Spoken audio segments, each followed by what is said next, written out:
போயிட்டு வந்தேன். ஒன்று வந்து அமெரிக்காவுக்கு போயிட்டு வந்தேன்.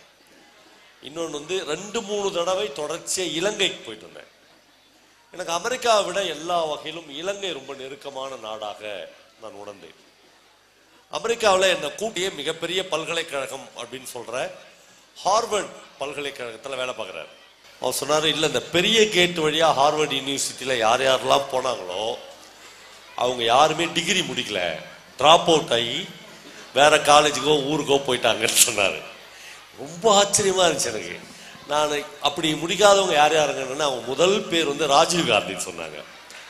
ராஜீவ் காந்தி, பில் கேட்ஸ், அப்படி ஒரு பெரிய லிஸ்ட் சொன்னாங்க. சரி, இந்த சின்ன கேட் வழியா போய் கரெக்டா டிகிரி முடிச்சதுல முக்கியமான ஆள் யாருன்னு உங்க ஊர் ப. சிதம்பரம் அப்படின்னாங்க. நான் இல்லைங்க, நான் பெரிய கேட் வழியாவே போறேன். ஏன்னா நான் இன்னைக்கு சொல்ல விரும்புகிறேன் நண்பர்களே, நான் வந்து பிகாம் படித்தேன். பிகாமில் வந்து எனக்கு 14 பேப்பர் அரியர்ஸ், ஒரு பேப்பர் தான் பாஸ் பண்ணேன். ஆனால் ஒரு 4-5 பல்கலைக்கழகங்களில் நான் எழுதின கதைகளை பாடமாக வச்சுருக்காங்க, தமிழில் இங்கிலீஷ்லாம். அப்போ என்னென்னா, நான் தெரியாமல் ஒரு தடவை இந்த பிக் பாஸ்க்கு போனேன். அங்கே போய் நான் பேசாததெல்லாம் பேசுகிற மாதிரி போட்டு, சார் வந்து படிக்கவே கூடாது, காமராஜர்லாம் படிச்சாரான்னு கேட்டார். அப்படிலாம் அது கட் பண்ணி எடிட் பண்ணிலாம் போட்டு பயங்கர பிரச்சனைலாம் ஆச்சு. படிடான்னு சொல்கிறதுக்கு தான் ஊர் ஊராக அலைஞ்சுருக்கிறோம் நாங்கள் எல்லாருமே. நான் போய் பிக் பாஸில் போய் யாருமே படிக்காதீங்க அப்படின்னு சொல்ல மாட்டேன். ஆனால் என்னன்னா, இந்த சோகால்டாக படித்த ஆட்கள் இருக்கிறாங்கல்ல, நம்முடைய தேர்வில் வந்து பிஹெச்டி, எம்ஃபில் அப்படி படித்த ஆட்கள் இருக்கிறாங்களே, அவர்களை விடவும் நம்ம நினைக்கிற மாதிரி ஒரு 7வது 8வது படித்த ஆட்களுடைய அறிவு பல நேரங்களில் ரொம்ப பிரைட்டா இருக்கு. இப்போ ரொம்ப சின்ன உதாரணம், இப்போ காமராஜரை பற்றி ஒரு பெரிய சர்ச்சை போயிடுது. நான் சர்ச்சையெல்லாம் இல்லை, நான் ஒரு சின்ன உதாரணம் சொல்கிறேன். காமராஜர் முதலமைச்சராக இருக்கும்போது முதலமைச்சர் கோட்டா அப்படின்னு ஒன்று உண்டு. அது என்னன்னா, முதலமைச்சர் கோட்டாவில் முதலமைச்சர் நினைச்சா மினிமம் மார்க் வாங்கியிருக்கிற ஒரு 60 பேருக்கு எம்பிபிஎஸ் சீட்டுக்கு வந்து அவர் டிக் பண்ணலாம். சிஎம் கோட்டா ஒரு 600 பேர் அப்ளிகேஷன் போட்டுக்கிறாங்க சிஎம்க்கு, என் பிள்ளைக்கு வேணும், எனக்கு வேணும் அப்படின்னு. ஒரு ஐஏஎஸ் ஆஃபீஸர்ஸ் குழுவை போட்டு இந்த 600 அப்ளிகேஷன்லேருந்து எனக்கு 60 அப்ளிகேஷனை செலக்ட் பண்ணி கொடுங்கன்னு கேட்குறாரு. ஒரு வாரம் ஆயிடுச்சு, ஒரு ஐஏஎஸ் ஆஃபீஸர் கூட செலக்ட் பண்ணி அவருடைய டேபிளில் வைக்கல. காமராஜர் வந்து அவங்ககிட்ட கேட்குறாரு, என்னையாச்சு, இன்னும் காலேஜே திறக்க போகுது, இன்னுமே பசங்களை செலக்ட் ஆகலன்னு. ஐயா ஒரே குழப்பமாகுது, எக்கனாமிக்கல், ஜாதி, முதல் பட்டதாரி, இப்படி பல பிரச்சனைகள் இருக்குது. இதில் எப்படிலாம் செலக்ட் பண்ணி இந்த 60 பேரை செலக்ட் பண்ணுறதுன்னு எங்களுக்கு தெரியலன்னு சொல்கிறாரு. காமராஜர் சொல்கிறாரு, இந்த ஐஏஎஸ் ஆஃபீஸரு இல்லைன்னு சொல்கிறதுக்கு தான் இருக்கிறீங்க, நீங்கள் போய் டீ குடிச்சிட்டு வாங்க அப்படின்னு எல்லாரையும் அனுப்பிச்சிட்டு அவங்க டீ குடிச்சிட்டு வர்றதுக்குள்ளே இவர் 60 அப்ளிகேஷன் எடுத்து செலக்ட் பண்ணி வச்சிடறாரு. பயங்கர ஆச்சரியப்பட்டு அவங்க சொல்கிறாங்க, முதலமைச்சரே ஆனாலும் ஐஏஎஸ் ஆஃபீஸர்ஸ் ஒத்துக்க மாட்டாங்க, அவங்க வந்து பயங்கர பிரெயினில் பாஸ் பண்ணி வந்துக்கிறாங்க. அவங்க, ஐயா அப்படிலாம் போட முடியாது ஐயா, ஒரே பிரச்சனை ஆகிடும், எந்த பேஸில் நீங்கள் செலக்ட் பண்ணீங்கன்னு கேட்குறாங்க.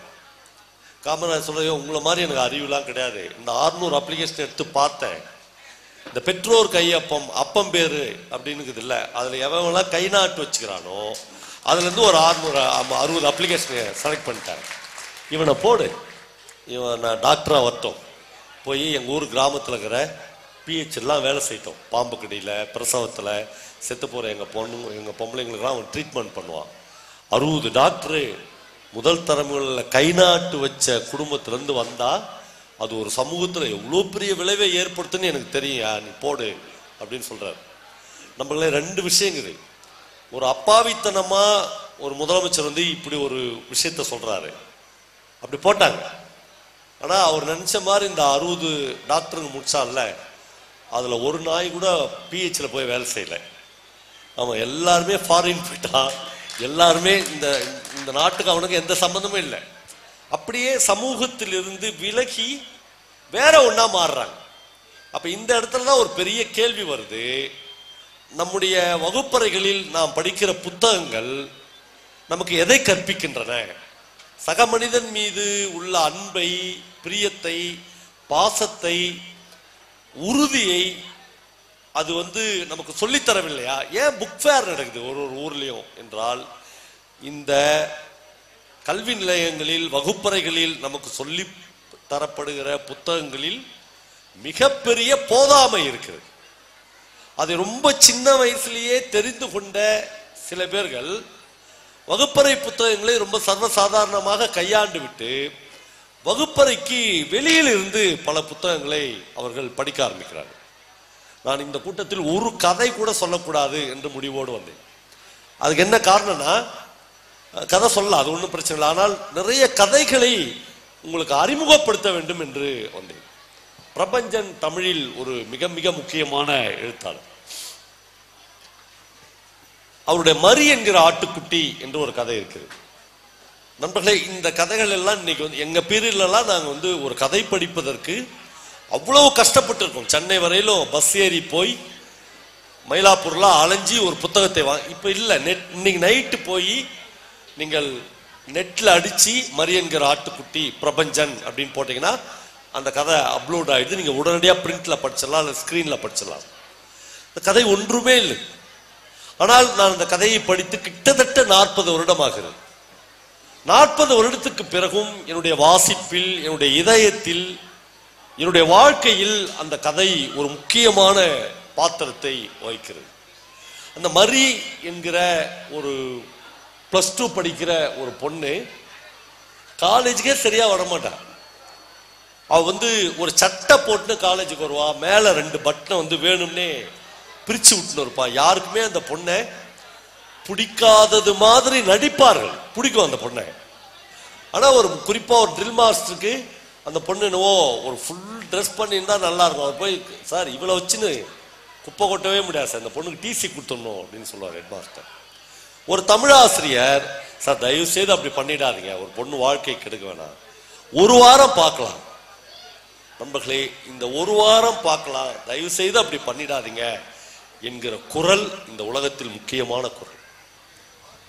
நான் இருக்கிறேன் அப்படின்னு யாராவது ஒருத்தன் உங்க வாழ்க்கையில தட்டி கொடுக்கிறானே, அந்த ஸ்பரிசம் இந்த உலகத்தில் மிக மிக முக்கியமான ஸ்பரிசம்.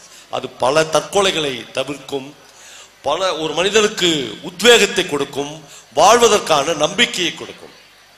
அன்று சாயங்காலம் அந்த தமிழாசிரியர் தன்னுடைய மனைவியோடு அந்த பொண்ணுடைய வீட்டுக்கு போகிறார். நண்பர்களே, இந்த குழந்தைங்களுடைய பிளீஸ்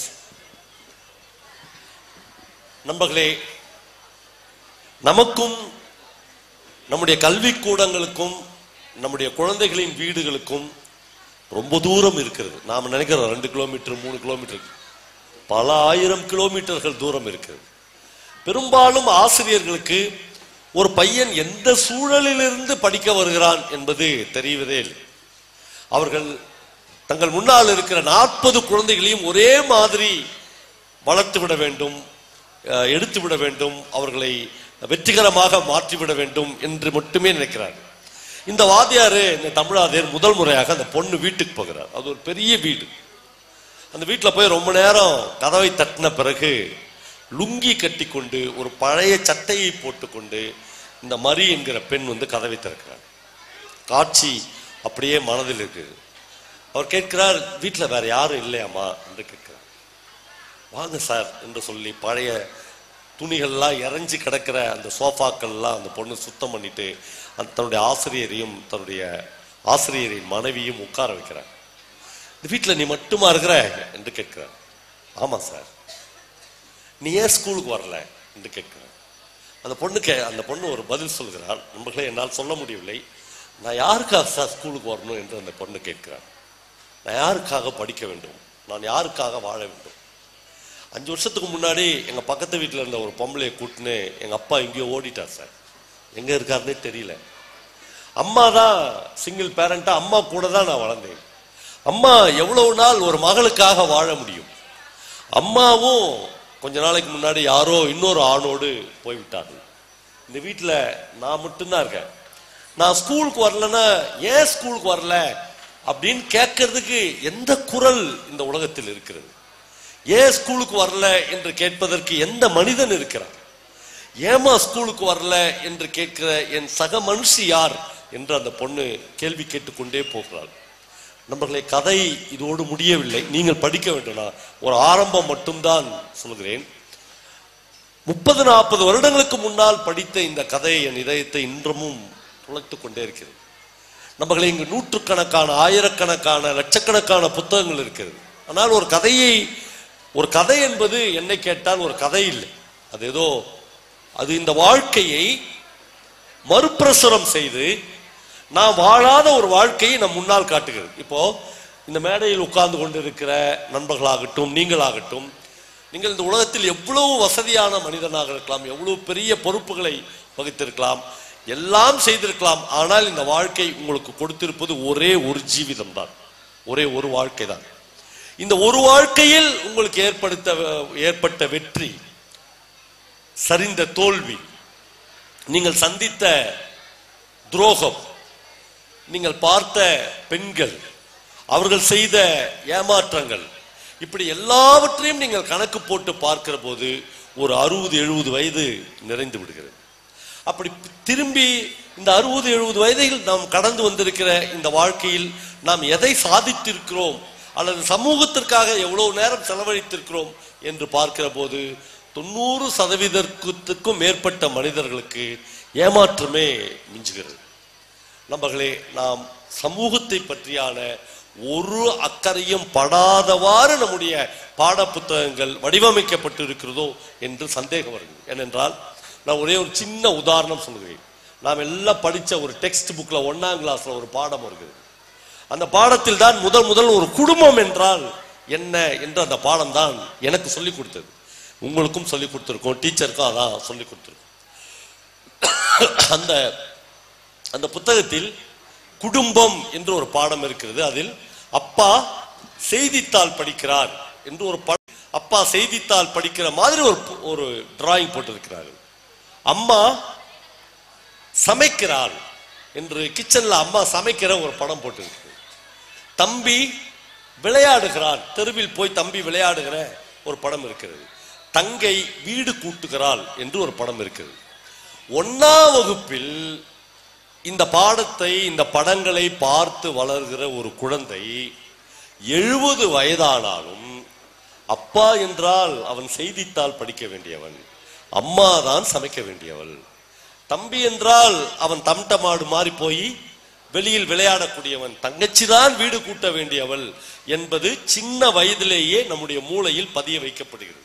ஒரு வகையில் இந்த ஆணாதிக்க தன்மையை ஒரு அரசாங்கமே நமக்கு செய்து கொண்டிருக்கு. வெளியில் இருக்கிற புத்தகங்கள் தான், புத்தக கண்காட்சி மட்டும் இல்லை, வெளியிலிருந்து நாம் பெற்றுக்கொள்கிற அனுபவங்கள் தான், புத்தகங்கள் தான் நமக்கு இல்லை. அம்மா மட்டும் சமைக்க கூடாது, அப்பாவும் பல நேரங்களில் சமைக்கலாம். அம்மாவும் ஈசி சேர்ல கால் மேல கால் போட்டு பேப்பர் படிக்கிற ஒரு படம் இந்த உலகத்தில் பிரசுரமாக வேண்டும் என்று வெளியில் இருக்கிற புத்தகங்கள் தான் நமக்கு இதுல 2 தான். ஒரு வகுப்பறைக்கு உள்ளே இருக்கிற புத்தகத்துக்கும் ஒரு வகுப்பறைக்கு வெளியில் இருந்து நாம் கற்றுக்கொள்கிற அறிவுக்கும் ஏற்படுகிற விஷயம். அப்புறம் ஒரு எழுத்தாளன் யார் பக்கம் இருந்து கதை எழுதுவது, யார் பக்கம் இருந்து கதை சொல்வது, அது ரொம்ப முக்கியம் நண்பர்களே.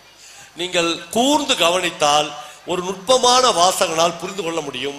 உலகம் முழுக்க டால்ஸ்டாய், தாஸ்தாவஸ்கி என்று, காஃப்கா, காமியூ என்று உலகம் முழுக்க எழுதப்படுகிற எழுத்தாளர்களின் படைப்புகளை நீங்கள் படித்தால் ஒரே ஒரு எழுத்தாளன் கூட இப்ப இருக்கிற அம்பானி மாதிரி, அதானி மாதிரி ஆட்களை பற்றி ஒரு கதை கூட எழுதுனதில்லை.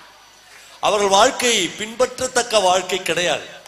எல்லாருடைய கதைகளிலும் பிரதானப்படுத்தப்படுவது வேசிகள், பிட்பாக்கெட்காரர்கள், திருடர்கள், ஒருவேளை சாப்பாட்டுக்கு இல்லாதவர்கள், ரயிலில் பிட்பாக்கெட் எடுத்து பிழைப்பவர்கள், ரயிலில் பாடி பிழைப்பவர்கள், இப்படி இந்த உலகத்தில் புறக்கணிக்கப்பட்டவர்களின் குரலாக எப்பொழுதுமே எழுத்தாளன் இருக்கிறார். புறக்கணிக்கப்பட்டவர்களின் பக்கமாக எப்பொழுதுமே எழுத்தாளன் இருக்கிறார். நண்பர்களே, நான் பிரபஞ்சனை பற்றி சொன்னேன். பிரபஞ்சன் எந்த பக்கத்து எழுத்தாளன் என்பதற்காக நான் ஒரே ஒரு விஷயத்தை உங்களுக்கு ஞாபகப்படுத்துகிறேன். பிரபஞ்சன் வர்க்கம் என்று ஒரு கதை எழுதியிருக்கிறார். உங்களுக்கு எல்லாம் தெரியும், பாண்டிச்சேரியில் AFT என்று சொல்லக்கூடிய ஆங்கிலோ பிரெஞ்சு இன்ஸ்டிடியூட் என்று சொல்லக்கூடிய ஒரு மிகப்பெரிய ஆங்கில பிரெஞ்சு ஒரு மில் இருந்தது. அந்த மில்லில் 2000 பேர் வேலை பார்த்தார்கள். ஒசூர் என்றவுடன் எனக்கு இந்த கதை தான் ஞாபகம் வந்து. ஏன்னா பல்வேறு கலாச்சாரங்களிலிருந்து, பல்வேறு ஊர்களிலிருந்து, பல்வேறு சமூகங்களிலிருந்து இந்த நகரம் உங்களை எல்லாரையும் அரவணைத்து கொண்டு ஒரு குளிர்ச்சியோடு இயங்கிக் கொண்டிருக்கிறது. அந்த வர்க்கம் என்ற கதையில் ஒரு பிராமண பையன் ஒரு 2000 பேர் வேலை செய்கிற அந்த ஆங்கிலோ பிரெஞ்சு இன்ஸ்டிடியூட்டில் ஒரு நாள் வேலை நிறுத்தம் வருகிறது. 2000 பேருக்கும் வேலை நிறுத்தம் வந்து எல்லாரும் வீட்டில் இருக்கிறார். அது ஒரே வாசுதேவன் என்கிற ஒரு பையன் வந்து ஒரு பிராமண குலத்தை சேர்ந்த பையன். அவன் அடுத்த நாள் எழுச்சி டெய்லி நீங்க ஆபீஸ் போயிட்டு நாளை காலைல இல்லைங்க ஆபீஸ்க்கு வராதிங்க, உங்க ஆபீஸ் மூடிட்டோம்னா உங்களுக்கு ஏற்படுற மன உளைச்சல் இருக்குதுல்ல, அதுவே பல பேரை தற்கொலைக்கு தூண்டும். நீங்க 30 வருஷம் 40 வருஷம் வேலை பார்த்த ஒரு கதவு மூடப்பட்டு விட்டது, இனிமேல் அந்த வாசல் உங்களுக்கு திறக்காது என்றால் நீங்க பயங்கர டிஸ்டர்ப் ஆயிடுங்க. இப்போ எதிர்காலம் என்ன ஆகும், நம்ம ஊருக்கே போயிடுறா, பல மனநிலைகள் வரும். இந்த வாசுதேவன் இந்த மனநிலைகளை பொறுக்க முடியாமல் அந்த பீச்சுக்கு எதிரில் இன்றைக்கும் பாண்டிச்சேரிக்கு போனீங்கன்னா நீங்க பாரதி பார்க் அப்படின்னு ஒரு பார்க் இருக்கும், அந்த பார்க்ல போய் சும்மா உட்காந்துப்பார். அவனுக்கு பொழுது போறதுக்கு ஒரு நாள், 4வது நாள் 5வது நாள் அவர்கள் வீட்டில் காஃபி போடுவதற்கு கூட காஃபி பவுடர் இருக்க. அவ்வளவுதான் ஒரு தொழிலாளர்களுடைய வாழ்க்கை வந்து. அப்போ அந்த பீரியட்ல 2000 ரூபாய் 2500 ரூபாய் ஆங்கிலோ பிரெஞ்சு இன்ஸ்டியூட்ல அவங்களுக்கு சம்பளம் இருக்கும். 5 நாள் வேலை நிறுத்தத்திலே அவர்கள் குடும்பம் டவுன் ஆயிடும். அப்ப சக எம்ப்ளாயி ஒருத்தன் வந்து சொல்லுவான், சகோவா ஒரு டீ குடிக்கலாம் என்று. இந்த உலகத்தில் பல அற்புதமான மனித நேயங்கள், அரசியல் தத்துவங்கள் அல்லது சக மனித மேம்பாடுகள் எல்லாமும் சலூன் கடைகளிலும் டீ கடைகளிலும் மட்டும்தான் கிடைக்கும் நண்பர்களே. நம்ம அதெல்லாம் இழந்துட்டோம். எங்க பார்த்தாலும் கருப்பட்டி காஃபி டே, சரி வேணாம் எனக்கு கெட்ட வார்த்தை வரும். இவங்க 2 பேரும் போய் அவன் வந்து ஒரு பையில இவங்ககிட்ட ஒரு பைய கொடுப்பான். இது என்னடா அப்படின்னு அவன் கேட்பான். கோதுமை மாவு. எங்க மாமியார் வீட்டுல இருந்து கொடுத்தனுச்சாங்க, வேலை போயிடுச்சுன்றதுனால 10 கிலோ கோதுமை வாங்கி அரைச்சி என் மனைவி வந்து உங்க வீட்டுக்கு 5 கிலோ கொடுக்க சொன்னாங்க. வச்சுக்கோ 10 நாள் தள்ளலாம், என்னவாச்சும் ஒண்ணு நடக்கும் என்று சொல்கிறாங்க. நம்மள 2-3 நாள் பொறுத்து, இந்த கதையை நான் முழுக்க சொல்ல போறதில்ல, 2-3 நாள் பொறுத்து அவன் ஒரு சாயங்காலத்துல அந்த பார்க்ல இருந்து வரும்போது பார்ப்பான், ஒரு கல் வந்து அப்படி திரும்பி கிடக்கும். சாதாரணமா பார்க்ல நிறைய கல் கிடக்கும். இவன் அந்த கல்லை எடுத்து நிமித்தி வைப்பான், நிமித்தி வச்சு பார்ப்பான். பார்த்தா அது அற்புதமான ஒரு சாமி சிலை, ஆனா கீழே கிடந்துச்சு, தலைகீழா கிடந்துச்சு. உடனே அவன் இன்னொரு சின்ன கல்லை எடுத்துன்னு வந்து இந்த கல்லு மேல வச்சு பார்ப்பான். பார்த்தோடனே ஒரு 800ஆம் நூற்றாண்டுல செய்யப்பட்ட ஒரு அற்புதமான சாமி சிலை. அவன் வந்து அப்படி பார்த்த உடனே ஒரு கை அவனுடைய தோல் மேல படும். பட்ட உடனே திரும்பி பார்ப்பான், என்னன்னு பார்ப்பான். பிரான்ஸ்ல இருந்து ஒருத்தர் வந்திருப்பாரு. அவர் சொல்லுவாரு, சகோ ஒரு தெய்வத்தை அடைஞ்சிட்ட நீ, இந்த 100 ரூபாய் நாளைக்கு வரும்போது இந்த சாமி சிலைக்கு ஒரு நெய்வேத்தியம் பண்ணி ஒரு சக்கரை பொங்கல் செஞ்சுன்னு வந்து ஒரு சொம்புல தண்ணி எடுத்துன்னு வந்து கழுவி இதை சிலையா உருவாக்கு. இப்போ வாசுதேவன் அவருக்கு ஒரு மாமா இருப்பார், அவர் வக்கீல். அவர் இந்த பார்க்ல பார்த்துட்டு அவனை சொல்லுவார், இந்த ஆங்கிலோ பிரெஞ்சு மில் ஏன் தேமாடா மூடினாங்க, உன்ன மாதிரி பிராமண பையன்லாம் தொழிலாளியா வேலைக்கு போனல, அதனால தான் மூடினாங்க. அவர் சொல்லுவார், நாம் வந்து தொழிலாளியா வேலைக்கு போக வேண்டியவங்களா, உங்க அப்பாலாம் எவ்வளவு பெரிய பண்டிதர், நீலாம் வேத சொல்லி பிழைக்க வேண்டிய பிள்ளை இப்படி தொழிலாளியா வேலைக்கு போனதுனால தான் காலம் கெட்டு போய் ஆங்கிலோ பிரெஞ்சு மில்லே மூடினாங்க. அவன் சொல்லுவான், வக்கீல் தொழில்ன்றது என்னமாமான்னு கேட்பான். முழுக்க அயோக்கியத்தனம், வேசித்தனம், பொய், பொரட்டு, திருடு, கொலை, இது எல்லாத்தையும் சொல்லி தானே நீ பிழைக்கிற, இதை விட நான் பிழைக்கிறது ஒன்றும் தப்பு இல்லைன்னு அந்த மாமா சொல்லுவாரு. நான் செத்துட்டா கூட என் சாவுக்கு வந்துடுறாரு சொன்னாரு. இப்போ கரெக்டா இவனுக்கு வந்து கடவுள் வந்து அடுத்த நாள் இவன் சொம்புல தண்ணி எடுத்துன்னு வருவான் அந்த பார்க்கு. வழியில ஒருத்தன் சொல்லுவான், சகோ என்னதான் நம்ம வீடு வறுமையாயிட்டா கூட, சொம்பு விற்கிற நிலைமைக்கு போயிட்டா கூட இப்படி பப்ளிக்கா சொம்பு எடுத்துன்னு வரலாமா, ஒரு பையில போட்டு எடுத்துன்னு வர வேணாமான்னு கேட்பான். அவனுக்கு தெரியாது. இவன் போய் அந்த சிலையெல்லாம் கழுவுனா அப்படியே பிரமாதமா இருக்கும் அந்த சிலை. இவன் அதுக்கு நெய்வேத்தியம் எல்லாம் பண்ணுவான். முந்தின நாள் அவங்க வீட்டுல ஒரு டிஸ்கஷன் நடக்கும். என்னன்னா அரிசி ஆயிடும். அவன் ஒய்ஃப் சொல்லுவா, ஒரு 2 கிலோ அரிசி பருப்புன்னு ஒரு 2 வேளை சாப்பாட்டுக்கு எங்க இருக்குது காசு, 100 ரூபாய் கொடுத்தாரு அவரு. அது சாமி கொடுத்தது. அவர் ஒரு பிரமாதமான பொருளாதார விஷயத்த சொல்லுவார். சாமிக்கு கொடுத்தது வந்து 100 ரூபாயும் கிடையாது. அந்த 100 ரூபாயில 10 ரூபாய உன்ன மாதிரி சாமிக்கு உபச்சாரம் பண்றவன் தன்னுடைய ஊதியமா எடுத்துக்கலாம். ஏன்னா உன்னோட உழைப்ப முழுக்க நீ பயங்கரமா மாற்றியத்தை விட பெருசா இருக்கும் அவருடைய எக்கனாமிக்ஸ். இப்ப இவன் கன்வின்ஸ் ஆயிடுவான். இப்போ இதெல்லாம் முடிஞ்ச உடனே நண்பர்களே, இந்த கதை வந்து பிரமாதமா போய்கொண்டே இருக்கும். ஆனா சின்ன விஷயம், டெய்லி ஒரு 50ல இருந்து 100 பேர் வர ஆரம்பிச்சிருவாங்க அந்த கோயிலுக்கு. வாசுதேவன் ஒரு சுறுசுறுப்பான புரோகிதரா மாறிடுவான். டெய்லி அவனுடைய தாம்பால் தட்டுல 200 ரூபாய் 300 ரூபான்றது அவன் வாழ்க்கையில ஒரு நாள் பார்த்ததே கிடையாது. அப்படி வர ஆரம்பிச்சிடும். ஒரு நாள் வந்து சீஃப் செக்ரட்டரி வருவார், பாண்டிச்சேரி சீஃப் செக்ரட்டரி. சைரன் வச்ச கார்ல வந்து சாமின்னு வாரு இவனை பார்த்து. யார? வாசுதேவனை. இவன், சாமி உங்களுடைய கால்கள் வந்து என் வீட்டில் படணும். இவன் அவங்க வீட்டுக்கு போய் ஆசீர்வாதம். இவன் கிட்டத்தட்ட ஒரு கடவுள் லெவலுக்கு போயிடுவான். நம்மள கதை பிரமாதமான கதை. இந்த உச்சத்தில் இவனுடைய கோயில் வருமானம் போய்கொண்டு இருக்கிற போது திடீர்னு ஒரு நாள் சைக்கிள்ல அந்த பழைய ஃப்ரெண்டு வருவான். கோதுமை மாவு வாங்கி கொடுத்தால, அவன் வந்து, வாசு உனக்கு ஒரு விஷயம் தெரியுமா, கம்பெனி திறந்துட்டாங்கன்னு சொல்லுவான். கம்பெனி திறந்துட்டாங்க, நாளை காலைல வேலைக்கு போகணும். இப்போ அன்று இரவு முழுக்க கம்பெனிக்கு வேலைக்கு போறதா, பாரதி பார்க்ல போய் கோயிலை பார்த்துக்கிறதா, இதான் இவரோட டிஸ்கஷன். நம்மளே எனக்கெல்லாம் பயங்கர பதட்டமா இருந்துச்சு இந்த கதையை படிக்கும். ஏன்னா அந்த பையன் வந்து ஒரு பிராமண பையன் வேற சொல்லிட்டாரு. நல்ல வருமானம் வருது. டெய்லி அவன் வந்து நிறைய காசு பார்க்குறான். இப்போ ஒரு மாசம் முழுக்க வேலை பார்த்தாலே 2000 ரூபாய் வரும் கம்பெனியில. இங்க வந்து ஒரு நாளைக்கு 400-500 வருது. இவன் பார்த்து சாமிக்கு ஏதாவது செஞ்சாதான் இந்த நிலைமையில இருக்குது. பார்த்துக்கலாம் அப்படின்னு இவன் நைட்டு ஃபுல்லா தூங்க மாட்டான். காலைல அவன் வந்து 8-8:30க்கெல்லாம் கம்பெனிக்கு போறதுக்கு சைக்கிள்ல வந்துடுவான். 2 பேரும் போய் ஒரு டீ கடையில போய் டீ குடிப்பாங்க. டீ குடிக்கும் போது எனக்கெல்லாம் பக்கு பக்குன்னு. ஏன்னா இப்படி போனா ஏஎஃப்டி, இப்படி போனா நேரு பார்க். இந்த பையன் எங்க போறான், சைக்கிள் எடு மச்சான் அப்படின்னு. அவன் சைக்கிள் எடுத்த உடனே உட்காந்துன்னு கம்பெனிக்கு போ, ஃபேக்டரிக்கு போ அப்படின்னா.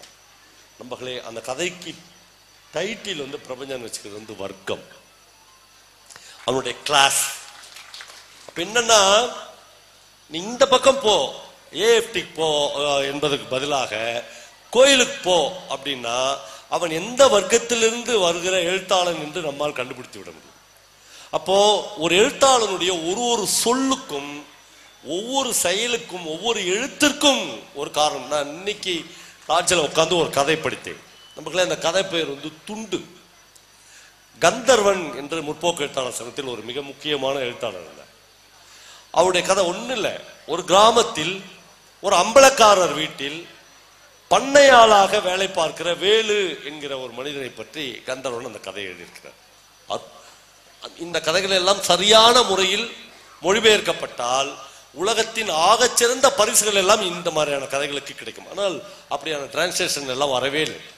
அந்த வேலு காலையில் ஒரு வீட்டுக்கு வந்து, அம்மோ நான் வேலு வந்திருக்கிறேன் என்று கத்துவான். அப்படிதான் அந்த கதை ஆரம்பிக்கிறது. அந்த பெரிய வீட்டில் இந்த குரலை கண்டுகொள்வதற்கு யாருமே இல்லை என்று கந்தர்வன் எழுதுகிறார். ஒரு 10 நிமிடத்துக்கு ஒரு தடவை அம்மோ நான் வேலு வந்திருக்கிறேன் என்னும் ஒரு சின்ன பையன், 8 வயசில் ஒரு பையன் வந்து இவரை பார்த்துட்டு அம்மா வேலு வந்திருக்கா என்று சொல்லிவிட்டு போகிறார். இந்த கதை எவ்வளவு வீரியத்தோடு ஆரம்பிக்கிறது என்று ஒரு வாசகனாக என்னால் புரிந்து கொள்ள முடியும். ஒரு 55-60 வயதில் இருக்கிற ஒரு மனிதனை ஒரு 8 வயசு பையன் வேலு வந்திருக்கிறான் என்று தன்னுடைய அம்மாவுக்கு அறிமுகப்படுத்துகிறார். அந்த அம்மா கொஞ்ச நேரம் பொறுத்து, ஏண்டா நேத்து சொல்லி அடிச்சா இன்னைக்குதான் வருவியா என்று கேட்கிறார். கேட்கிற போதெல்லாம் வேலு தன்னுடைய தலையில் ஒரு துண்டு கட்டி கொண்டு போகிறான். இந்த கதை பெயரே துண்டு. அவன் துண்டு அவுத்து அக்கில்ல வச்சுக்கின்னு இன்னைக்குதாமா செய்தி சொன்னாங்க என்று சொல்கிறான். இந்த முழங்கையில் அவன் துண்டை போட்டுக் கொண்டிருப்பான்.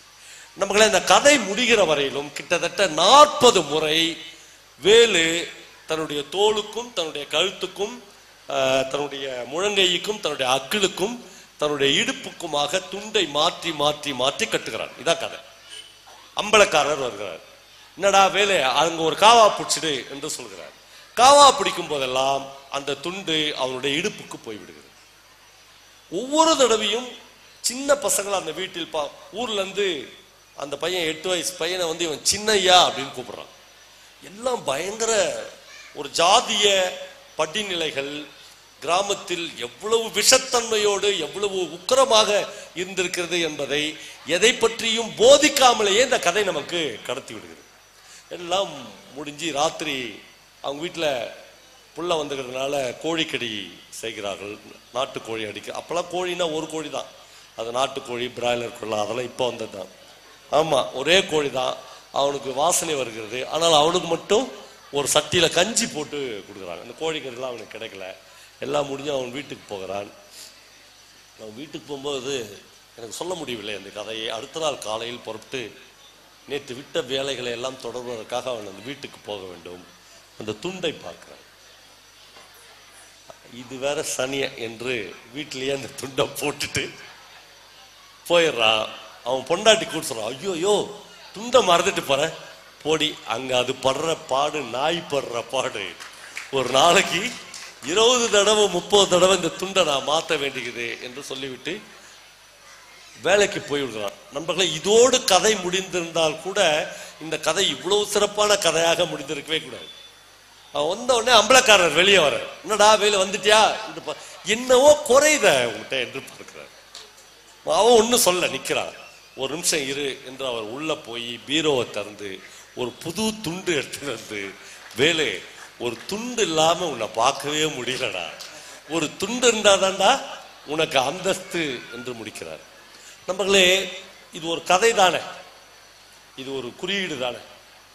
இந்த கதையை நாம் படித்து விட்டால் நமக்கு எத்தனை ஆண்டுகள் ஆனாலும், நம்முடைய டெத் வரையிலும், நம்முடைய சாவு வரையிலும் இந்த கதை நமக்கு எந்த பிரதேசத்தில் இருந்தாலும் மறுபடியும் மறுபடியும் நம் கிராமங்கள் சந்தித்த அவமானங்கள், ஜாதிய படிநிலைகளை ஞாபகப்படுத்தி கொண்டே இருக்கும். இதுதான் உலகத்தின் ஒரு மிகச்சிறந்த கதையாக வர முடியும். இதைத்தான் எழுத்தாளர்கள் மறுபடியும் மறுபடியும் நமக்கு சொல்லிக்கொண்டே இருந்தார். நண்பர்களே, ஒரு பரந்த வாசிப்பு என்பதை, எனக்கு இதை இப்போ லட்சக்கணக்கில் பட்டியல் எல்லாம் போட்டாங்கல்ல, இந்த பட்டியல்களிலிருந்து குழந்தைகள் ஒரு பரந்த வாசிப்பை அடைய முடியுமா தெரியல. தமிழ்நாட்டில் இப்போ சீர் வாசகர் வட்டம்னு நிறைய இலக்கிய அமைப்புகள், அறிவியல் இயக்கம் மாதிரி அவர்களும் ஏராளமான பணிகளை செய்து கொண்டு, அவங்க ரொம்ப லேட்டஸ்டா ஒரு விஷயம் பண்ணியிருக்காங்க. தமிழில் கு. அழகிரிசாமி என்று ஒரு மிக மிக முக்கியமான எழுத்தாளர் இருந்தார். எனக்கு கி. ராஜநாராயணனை விட கு. அழகிரிசாமி ரொம்ப பிடிக்கும். ஏன்னா கி. ராஜநாராயணன் வந்து கிட்டத்தட்ட ஒரு பண்ணையாருடைய வாழ்க்கை வசதியை பெற்றவர். அவரை பற்றி ஒரு தகவல் சொல்வார்கள். அவரும் ரசிகமணி டிகேசியும் குற்றாலத்தில் போய் 1 மாசம் ரூம் போட்டுட்டு தினந்தோறும் குற்றால அருவியில குளிச்சுட்டு சாப்பிட்டுட்டு, அதெல்லாம் யாருக்கு வாய்க்கணும், உங்களுக்கு எனக்கெல்லாம் வாய்க்காது. 1 மாசம் நீங்க போய் குற்றால அருவியில குளிச்சுட்டு ரூம் போட்டுருந்தீங்கன்னா வேலை போயிடும். அந்த மாசம் ஸ்கூலுக்கு ஃபீஸ் கட்ட, இஎம்ஐ கட்ட முடியாது. இவங்க 2 பேரும் உட்காந்து இப்படி சாப்பிட்டுட்டு குளிச்சுட்டு வந்துக்கிறாங்கன்னா அவ்வளவு சுகமா வாழ்ந்துக்கிறாங்கன்னு அர்த்தம். அப்புறம் ஒரு கூடையில போய் மாம்பழத்தை கொடுத்தா, கீரா வந்து மாம்பழத்துக்கு உள்ள கையை விட்டு ஒரு மாம்பழத்தை எடுத்து சாப்பிட்டு, இது யார் சிங்காரவேல் கோனார் மரத்ததாப்பான்னு கேட்பாராம். எம்மா மாம்பழத்தை இந்த நாக்கு சாப்பிட்டு இருந்தா இருக்கிற மாம்பழத்துல ஒரு மாம்பழம் இது யார் வீட்டு மாம்பழம் அப்படின்னு தெரிஞ்சுக்குதுன்னா எவ்வளவு ரசனை மிக, அது ஒரு வாழ்க்கை. ஆனால் அழகிரிசாமிக்கு அப்படி ஒரு வாழ்க்கை இல்லை. இவருக்கும் அவருக்கும் 2 தெரு தான் வித்தியாசம். நண்பர்களே, ஒரு கிராமத்தில் 2 பேர் ஒரே அடுத்தடுத்து சாகித்ய அகாடமி விருது பெற்றார்கள். அழகிரிசாமியும் சாகித்ய அகாடமி விருது பெற்றார், ராஜநாராயணனும் சாகித்ய அகாடமி விருது பெற்றார். அழகிரிசாமி தன்னுடைய வாழ்க்கையை பற்றி எழுதும் போது எழுதுகிறார், அவர் வந்து ஆச்சாரி இனத்தை சேர்ந்தவர். ஒரு வண்டிக்கு சக்கரம் செய்யும் போது என் கையில் அடிப்படவில்லை என்றால் நான் இன்னமும் சக்கரம் தான் செய்து கொண்டிருந்திருப்பேன். அடிபட்டு என்னால் சக்கரம் செய்ய முடியாது என்கிற நிலைமைக்கு வரும்போதுதான் நான் வாசிக்க ஆரம்பித்தேன். என்னுடைய வாசிப்பு தான் என்னை ஒரு எழுத்தாளனாக மாற்றியது என்று எழுதுகிறார். நமக்கு நான் பல மேடைகளில் சொல்லியிருக்கிறேன், கோயில்பட்டிக்கும் சாத்தூருக்கும் நடுவே எப்பயாவது நான் பயணம் போனால், பஸ்லேயோ கார்லேயோ அல்லது ரயில்லையோ போனால் நிச்சயமாக என் கண்களை நான் மூடிக்கொள்வேன். ஒரு நாளும் எனக்கு கண்களை திறந்து அந்த இயற்கையான இடங்களை, கரிசல் காட்டில் போய் என்ன பெரிய இயற்கைக்குது ரசித்ததில்லை. என்னன்னா எனக்கு திடீர் என்று ஒரு ஞாபகம் வரும். அது என்ன ஞாபகம்னா, கோயில்பட்டிக்கும் சாத்தூருக்கும் நடுவில் பஞ்சம் பிழைக்க ஆந்திராவிலிருந்து வந்த ஒரு அம்மாவும் மகளும், 2 பேரும் பசி வைத்த கில்லம், ஒரு வெள்ளரி பிஞ்சி யாருடைய கூடையில இருந்தோ கீழே விழுந்துடும். அந்த பக்கத்துல எல்லாமே கூடையில வெள்ளரி பிஞ்சு விற்பாங்க. இந்த வெள்ளரி பிஞ்சை எடுப்பதா வேண்டாமா என்கிற தர்க்கம் அம்மாவுக்கும் மகளுக்கும் வரும். நம்ம எடுத்துட்டா பொண்ணு நம்மளை கேவலமா நினைக்க மாட்டாளா என்றும், நான் எடுத்துட்டா என்ன அம்மா கேவலமா நினைக்க மாட்டாங்களா என்று 2 பேரும் ஒரே நேரத்தில் அந்த வெள்ளரி பிஞ்சை எடுப்பதற்காக குனிவதாக அழகிரிசாமி தன்னுடைய கதையில் ஒரு இடத்தில் குறிப்பிடுவார். அந்த கதையில் தான் திரிபுரம், அந்த கதையின் பேர். அந்த கதையில் தான் அந்த பெண்ணுக்கு தெரியாமல் வெறும் 10 ரூபாய்க்காக யாரோ ஹோட்டலில் வேலை செய்து விட்டு வருகிற ஒரு சர்வரிடம் தன்னுடைய கற்பை பறி கொடுத்து விட்டு 10 ரூபாய் வாங்கிட்டு வந்து, வா 2 பேரும் போய் பரோட்டா சாப்பிடலாம் என்று தன்னுடைய மகளை கூப்பிடுவதாக ஒரு காட்சியை அழகிரிசாமி எழுதியிருக்கிறார். நண்பர்களே, ஒரு நிலப்பரப்பு என்பது கதைகளின் மூலமாக, இப்படியான சம்பவத்தின் மூலமாக நமக்கு வேறு ஒரு விஷயத்தை ஞாபகப்படுத்தும். திருநெல்வேலினா அல்வா, ஸ்ரீவில்லிபுத்தூர்னா பால்கோவா, எல்லாமே சாப்பாடு தீனி. அப்படி திருநெல்வேலினா புதுமைப்பித்தர், திருநெல்வேலினா கோயில்பட்டி என்றால் கீராஜ் நாராயணன், கோயில்பட்டி என்றால் அழகிரிசாமி என்று, திருநெல்வேலி என்றால் மகாகவி பாரதி என்று நம்முடைய குழந்தைகளுக்கு நாம் சொல்லிக் கொடுக்கணும். திருநெல்வேலினா அல்வா கிடையாது, திருநெல்வேலியில் அல்வா கிடைக்கும், அவ்வளவுதான். திருநெல்வேலியில் இவ்வளவு பெரிய மகத்தான மனிதர்கள் இருந்திருக்கார். திருவண்ணாமலை நீங்க எடுத்துங்க, நான் திருவண்ணாமலையிலிருந்து வருகிறேன். நான் வந்து சவால் விடுறேன், நான் ஒருத்தருடைய பெயரை சொல்றேன். சத்தியமா யாருக்காவது ஒரே ஒருத்தருக்கு எனக்கு தெரியும் சார் அவரை அப்படின்னு சொல்லிட்டீங்கன்னா, இந்த மைக் வச்சுட்டு நான் பேசாம போயிடுறேன். தெரியாது. திருவண்ணாமலைன்னா கிரிவலம், ஓகே. திருவண்ணாமலை என்றால் அண்ணாமலையார் கோயில், ஓகே. தோ என்னுடைய நண்பர்கள் இங்க இருக்காங்க, அவர்களுக்கெல்லாம் திருவண்ணாமலை என்றால் யோகிராம் சுரத்குமார், ரொம்ப சந்தோஷம். ஆனால் நண்பர்களே, உங்களுக்கு தெரியுமா, திருவண்ணாமலையில் ஏபி சந்தானராஜ் என்கிற ஒரு மிகப்பெரிய ஓவியர் இருந்தார். அவர் திருவண்ணாமலையில், நான் படித்த டேனிஷ் மிஷன் மேல்நிலை பள்ளியில் 8ஆம் வகுப்பு படிக்கிறார். ஒரு நாள் ஒரு வாத்தியார் வந்து சந்தானராஜ்கிட்ட கேட்கிறார், டேய் பீடி பிடிச்சிட்டு வந்தியா? ஏன் சார் கேட்குறீங்கன்னு இவன் ஏஞ்சி கேட்குறான். இல்லை, பீடி நாத்தம் வருது உன் வாயிலிருந்து என்று சொல்கிறார். சந்தானராஜ் என்கிற அந்த 8வது படிக்கிற பையன் சொன்னார், பீடி பிடிச்சா பண்ணும், பீடி நாத்தம் தான் சார் வரும், சிகரெட் நாத்தமா வரும் என்று கேட்கிறாங்க. இவ்வளவு திமிராகிறானே 4 சாத்துறார். சந்தானராஜ் எழுதுகிறார், நான் கடைசியா ஸ்கூலுக்கு போனது அன்னைக்கு தான். வீட்டில் வள்ளிவாகைன்னு ஒரு ஊர், அவர் எங்க திருவண்ணாமலை பக்கத்துல. நான் அங்கிருந்து வந்து ஸ்கூலுக்கு போக மாட்டேன், நேராக அண்ணாமலையார் கோயிலுக்கு போயிடுவேன். அண்ணாமலையார் கோயிலுக்கு போனால் எக்கச்சக்கமான சிற்பங்கள், ஓவியங்கள்லாம் அதெல்லாம் வரைவேன். கடைசியில் என்ன தெரியுமா சந்தானராஜ், தமிழ்நாடு ஓவிய கல்லூரியில் 30 வருஷம் பிரின்சிபலா இருந்தார். நான்லாம் பெருசா வளர்ந்து ஒரு நாள் சந்தானராஜ் டேனிஷ் கூப்பிட்டோம். அவர் சொன்னாரு, நான் வந்து 30-40 வருஷத்துக்கு முன்னாடி இந்த ஸ்கூல்ல இருந்து ஸ்டூடெண்டா ஓடிட்டேன், பீடி பிடிச்சி போய், இந்த பாபா தான் என்னை மறுபடியும் உள்ள இழுத்து வந்துக்கிறாரு அப்படின்னாரு. ஏன் நான் சந்தானராஜ சொல்றேன்னா, நீங்க போய் நெட்ல அடிச்சு பாருங்களேன், அவருடைய ஒரு ஓவியம் இன்றைய மதிப்புக்கு குறைந்தது 3 கோடி. இந்திய நான் வந்து பிரான்ஸுக்கு போனேன். பிரான்ஸுக்கு போனா அங்க ஒரு மிகப்பெரிய ரோவர் மியூசியம், ஏதோ ஒரு மியூசியம். ஒரு 10 நாள் வேணும் ஒரு மனுஷனுக்கு அந்த மியூசியத்தை மட்டும். ஓவியங்கள் தான் அங்கதான், அந்த மோனலிசா ஓவியம்லாம் இருக்குது. போனா இந்தியாவில இருந்து நான் பார்த்த ஒரே ஓவியம் சந்தானராஜுடைய ஓவியம் தான். அது உள்ள வச்சுது. யாருக்காவது உலகத்துல சந்தானராஜ்ன்றவன் இந்த திருவண்ணாமலைக்காரன் தான், அங்கிருந்து ஒரு 3 கிலோமீட்டர்ல தான் பிறந்தான், யாருக்குமே தெரியாது. அப்ப என்னன்னா, கலாச்சார ரீதியாக கல்ச்சுரலா நம்ம இவ்வளவு அழுத்தப்பட்டு இருக்கிறோம். நமக்கு இந்த விஷயங்கள் தெரியல. திருவண்ணாமலைன்னா கிரிவலம்டா, திருவண்ணாமலைன்னா அண்ணாமலையார் கோயில் தான் என்ற விஷயமே நமக்கு மறுபடியும் கற்பிக்கப்படுது. அதெல்லாம் ஓகே. ஆனால் ஒரு ஊரின் பெருமிதம் என்பது அந்த ஊரில் உள்ள இலக்கியத்தின் மூலமாகத்தான். நான் இப்போ வந்து இலங்கைக்கு போனல, இலங்கைக்கு போன பிறகு நான் கொழும்புல, யாழ்ப்பாணம் என்று பல ஊர்களுக்கு போனேன். கண்டி, முள்ளிவாய்க்கால், முல்லைத்தீவு. எனக்கு புது ஊருக்கு போன ஒரு ஃபீலே இல்லை. ஏனென்றால் இந்த எல்லா ஊரை பற்றியும், இந்த எல்லா களத்தை பற்றியும் நான் படித்திருக்கிறேன், நான் வாசித்திருக்கிறேன். இந்த ஊர்ல எந்த இடத்துல சிற்பம் இருக்கும், எந்த இடத்துல சிலை இருக்கும், எந்த இடத்துல இந்த இன்சிடென்ட் நடந்தது என்று இருக்கும். நண்பர்களே, நம்முடைய இலக்கியம் என்பது வேறு, நாம் எழுதுவது என்பது வேறு. ஆனால் ஒரு போர் சூழலிலிருந்து இலக்கியங்கள் எப்படி எழுதப்படுகிறது என்பதற்கு நான் ஒரே ஒரு வார்த்தையை மட்டும் உங்களுக்கு அறிமுகப்படுத்த விடுங்க. சோபா சக்தி என்று ஒரு எழுத்தாளர் இருக்கிறார். இம் என்று அவன் ஒரு நாவல் எழுதியிருக்கிறார். அந்த நாவலில் ஒரு இளம் பெண்ணும் ஒரு அப்பாவும் ஒரு மருத்துவரை பார்ப்பதற்காக போவார். அந்த மருத்துவர் அந்த இளம் பெண்ணை பரிசோதனை செய்துவிட்டு 3 மாசம் பிரெக்னண்டா இருக்க என்று சொல்லுவார். அப்பாட்ட வந்து சொல்லுவார், உங்க பொண்ணு 3 மாசம் பிரெக்னண்டா இருக்கு. அதிர்ச்சி அடைந்த முகத்தோட இருப்பேன். ஏன்னா அந்த பொண்ணு கல்யாணம் ஆகல.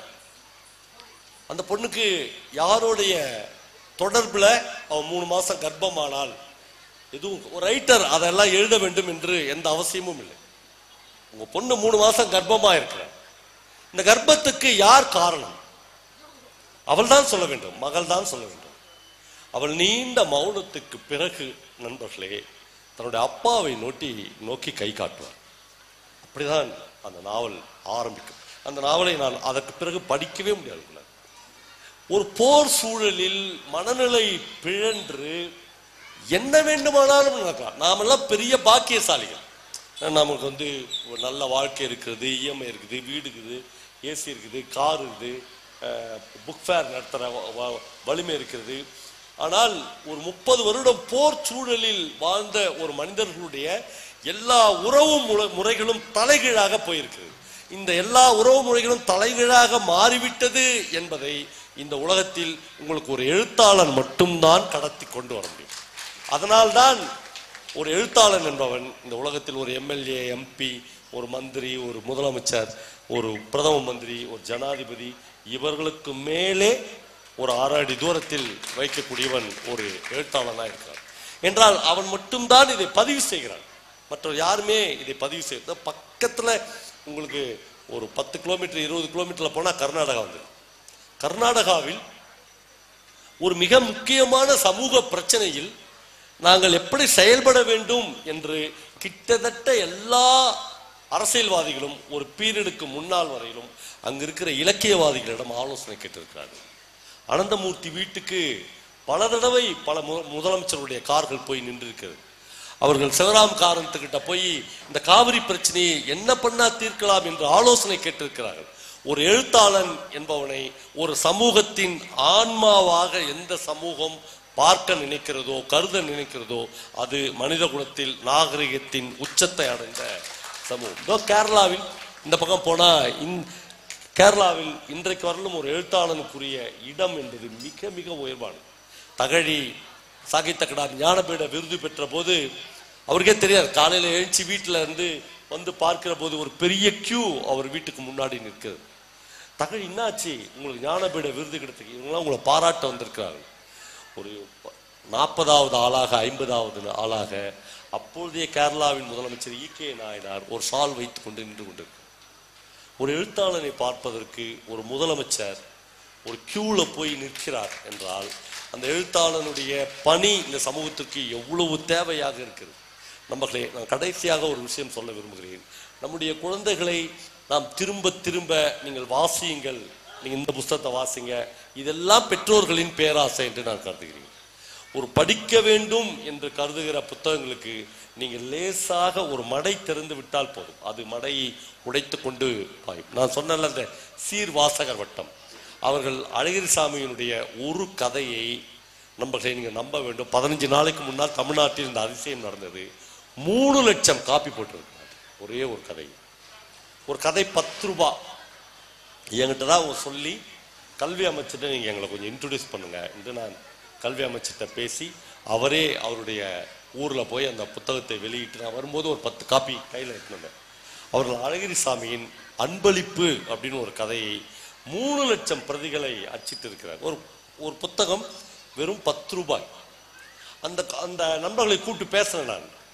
தமிழ்நாடு அறிவியல் இயக்கத்திற்கு எவ்வளவு சமூக அர்ப்பணிப்பும் உணர்வும் இருக்கிறதோ அதற்கு கொஞ்சமும் குறைவில்லாத அர்ப்பணிப்பும் வேறு செயல்முறைகளும் அந்த சீர்வாசகர் வட்ட நண்பர்களுக்கும் இருக்குது. அவங்ககிட்ட கேட்டேன்.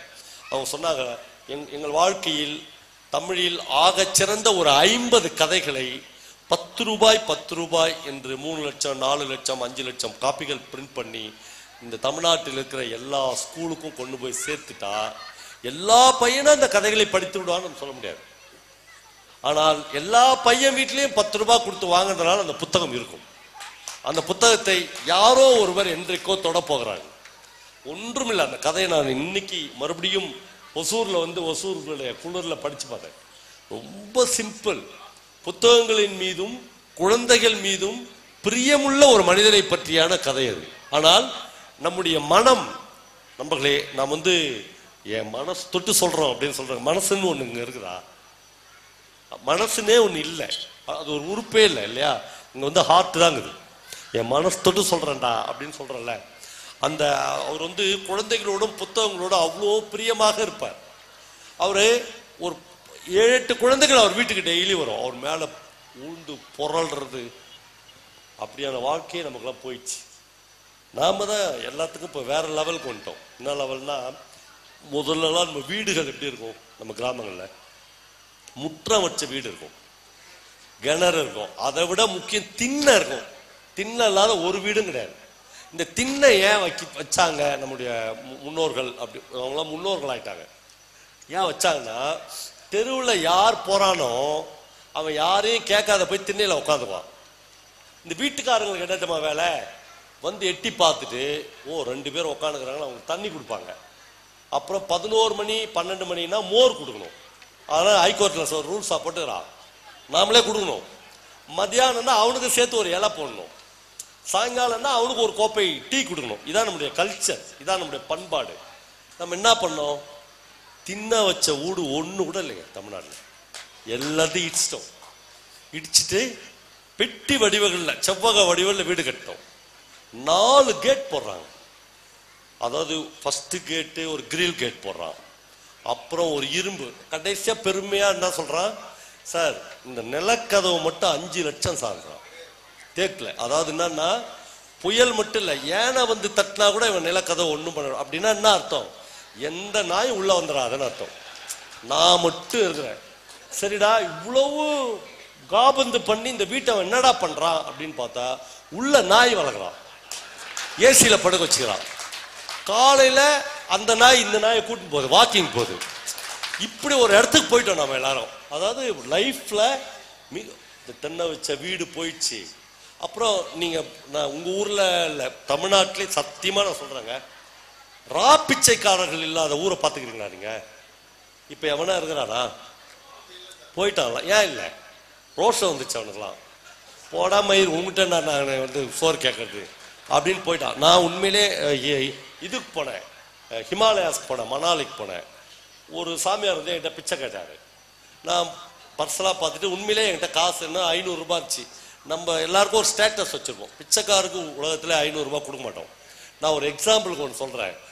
இப்போ 2000 ரூபாய் வேற இல்லை. நீங்கள் ஒரு பிச்சைக்காருக்கு 500 ரூபாய் நோட்டு எடுத்து 2500 ரூபாய் அவன்கிட்ட கொடுங்களேன், வாங்கவே மாட்டான். உயிர் போனாலும் வாங்க மாட்டாங்க. என்னவோ தப்பு. ஆமா, நம்ம ஸ்டேட்டஸ் 10 ரூபாய் தான். தலைவர் 2500 போனா எதுலயோ நம்மள மாட்ட விட பாக்குறான், அல்லது இவன் மாட்டினவன், இவன் பெருந்திரு, வாங்கவே மாட்டான். நான்லாம் 2000 ரூபாய் நோட்லாம் பார்த்து சிரிப்பான் நம்மளை பார்த்து. இந்த விளையாட்டுலாம் நம்ம கிட்ட வேணாம் சாமி எடுன்னுவான்.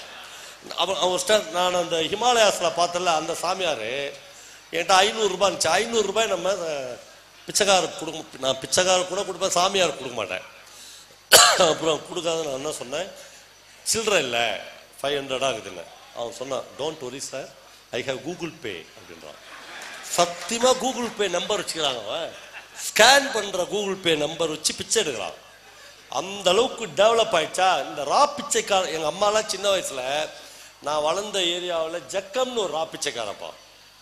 எங்க அம்மா சாப்பிடலன்னா ஜக்கம்கிட்ட பிடிச்சி கொடுத்துருவேன் அப்படின்னு சொல்லி தான் எனக்கு சாப்பாடு விட்டுவாங்க. பாவம், அந்த மனுஷனை சொல்லி சொல்லி தான் எனக்கு சாப்பாடு விட்டுனாங்க. ஜக்கம் பீரியடுக்கு அப்புறம் ஒருத்தன் கூட ராப்பிச்சுக்க மா சோறு போடுமான்ற குரல் என்னைக்கா கேட்டுச்சாப்போ? எல்லாம் போயிட்டா, ரோஷம் வந்துச்சு. நீ வீட்டை இடிச்சிட்ட, தின்ன அவனுக்குமே கிடையாது, நாய்க்கு ஏசி ரூம் கொடுக்குற, அப்புறம் 3-4 கேட் போடுற. என்னடா வாழ்க்கை வாங்குற? என்ன வாழ்க்கை இது? ஒரு சக மனுஷன் உள்ள வரக்கூடாது, ரோட்ல போறவனுக்கு நீ தண்ணி கொடுக்க மாட்டேன். தண்ணி போய் ஒரு வீட்டில் நின்று வாங்கி குடிக்க முடியாங்க. நீங்க ரொம்ப கல்ச்சுரலா நான் சில விஷயங்கள் சொல்றேங்க. இந்த பாட்டில் வந்துச்சுல்ல, மினரல் வாட்டர், அதை முதல் ஒருத்த கண்டுபிடிச்சிருப்பான்ல, தண்ணிய பாட்டில் அடிச்சு விற்கலாம் தாத்தா அப்படின்னு ஒரு தாத்தா கிட்ட போய் ஒரு பேரை சொல்லியிருப்பான்ல, அப்பயே அந்த தாத்தா ஹார்ட் அட்டாக்ல செத்துருப்பான். ஏன்னா அப்படியான கல்ச்சரா நம்ம கல்ச்சர், தண்ணியை விற்கிற கல்ச்சராங்க. மோரும் சோறும் சாப்பாடும் போட்டு சக மனுஷனை போஷித்த ஒரு கண்ட்ரில இருந்து தண்ணியை போய் பாட்டில் அடைச்சி விற்கிறான் அப்படின்றதுல அப்புறம் ஹோட்டல் நடத்துறது, சத்தியமா நான் சொல்றதெல்லாம் உண்மைங்க. நீ என்னடா பண்ண போற? ஒரு 100-150 வருஷத்துக்கு முன்னாடினா ஹோட்டல் நடத்த போறேன். ஹோட்டல் நடத்துறதுன்னா சோத்தை விற்க போற, சோத்தை வித்தாடா பிழைக்க போறேன்னு கேட்பானா? இப்ப சொல்ல முடியுமா? உலகத்தினுடைய பிரதான தொழிலே சோறு விற்கிறது தான். நீ அதுக்கு என்னென்னவோ பேர் வை, ரெசிடென்சி என்ன வேணா வை. ஆனா உலகம் முழுக்க அப்படி எவனையும் அடுப்பு பத்த வைக்க விடாம டொமோட்டோன்றான், சொமோட்டோன்றான். இந்த கல்ச்சுரலான விஷயங்களை கண்டிப்பதற்கு, நிச்சயமாக ஞாபகப்படுத்துவதற்கு, நம்மை பதட்டப்படுத்துவதற்கு, நம்ம எச்சரிக்கைப்படுத்துவதற்கு இந்த உலகத்தில் எழுத்தாளனை தவிர நமக்கு யாருமே இல்லை. நம்மளை போதும்னு நினைக்கிறேன். எனக்கு இவ்வளவு ஜுரத்தில் இவ்வளவு நேரம் பேச முடியுமான்னு தெரியல. நீங்க ரொம்ப அட்டென்ஷனா கவனித்தீர்கள். ரொம்ப ரொம்ப நன்றியும் என்னுடைய அன்பையும் இருக்கிறேன். கடைசியாக ஒரு கவிதையை சொல்லி முடிக்க வேண்டும் என்று ஆசைப்படுகிறேன். நிறைய பெண்கள் வந்திருக்கிறீர்கள். நம்ம நிறைய விஷயங்களை தவறுதலாக புரிந்து கொண்டிருக்கோம். எனக்கு மகள் இருந்த வீடு என்கிற ஜெயபாஸ்கரனுடைய ஒரு கவிதை ஞாபகத்துக்கு வருகிறது. நம்ம எல்லார் வீடுகளிலும் பெண்கள் இருப்பார்கள், பெண் குழந்தைகள் இருப்பார்கள், பையன்கள் இருப்பார்கள். ஒரு பொண்ணு கல்யாணமாகி கணவன் வீட்டுக்கு போய்விடுகிறார். அந்த பெண்ணின் ஞாபகத்தில் அவருடைய அப்பா சொல்லுவதாக ஒரு கவிதையை ஜெயபாஸ்கரன் எழுதியிருக்கிறார். மகளே, நீ இருந்த வீடு இப்பொழுதும் உன்னுடையதாகவே இருக்கிறது என்று அந்த கவிதையை அவர் ஆரம்பிக்கிறார். மகளே, நீ இருந்த வீடு இப்பொழுதும் உன்னுடையதாகவே இருக்கிறது. பல்கி பெருகும் உன் பொருள்களுக்கு அஞ்சி என்னுடையதும் அம்மாவுடையதுமான பொருள்கள் ஒரு ஓரத்திற்கு ஒதுங்கிவிட்டன. நீ எங்கள் வீட்டில் இருக்கிற போது தொலைபேசியில் யாரிடமாவது ஐயா எங்க வீட்டில தானே இருக்கிறேன் என்று சொல்லுவாய், என் வீட்டுக்கு வாய என்று சொல்லுவாய். ஒவ்வொரு முறையும் இதை உன் வீடு என்று குறிப்பிடுவாய். மகளே, உன் பொருட்டு ஒலித்த அடங்கிய கெட்டி மேளத்திற்கு பிறகு நீ எங்கள் வீட்டுக்கு வந்திருக்கிறாய். யாரோ உன்னிடம் தொலைபேசியில் அழைத்து கேட்கிற போது நான் என் மாமியார் வீட்டிலிருந்து எங்க அம்மா வீட்டுக்கு வந்திருக்கிறேன் என்று சொல்கிறாய். மகளே, உனக்கென்று ஒரு வீடற்றவளாக என்று அந்த கவிதை முடிகிறது. நண்பர்களே, மகள் நம் வீட்டில் தான் இருக்கிறாள், ஆனால் வீடு அவளுடையது இல்லை. அவளுக்கு ஒன்று மாமியார் வீடு, இல்லை என்றால் அம்மா வீடு. அவளுக்கென்று சொந்தமாக இந்த உலகத்தில் வீடு இல்லை. இதைத்தான் நம்முடைய 1ஆம் வகுப்பு பாட புத்தகம் 1ஆம் வகுப்பிலேயே நமக்கு சொல்லிக் கொடுக்கிறது. ஆமா, போட்டோ மூலமா சொல்லிக் கொடுக்கிறது. தங்கை என்பவள் வீடு கூட்ட வேண்டியவள். வீடு யாருடைய வீடு என்றால் அந்த தம்டமாடு மாதிரி வெளியே போய் சுத்தறான்ல, அந்த தம்பியினுடைய வீடு தான்.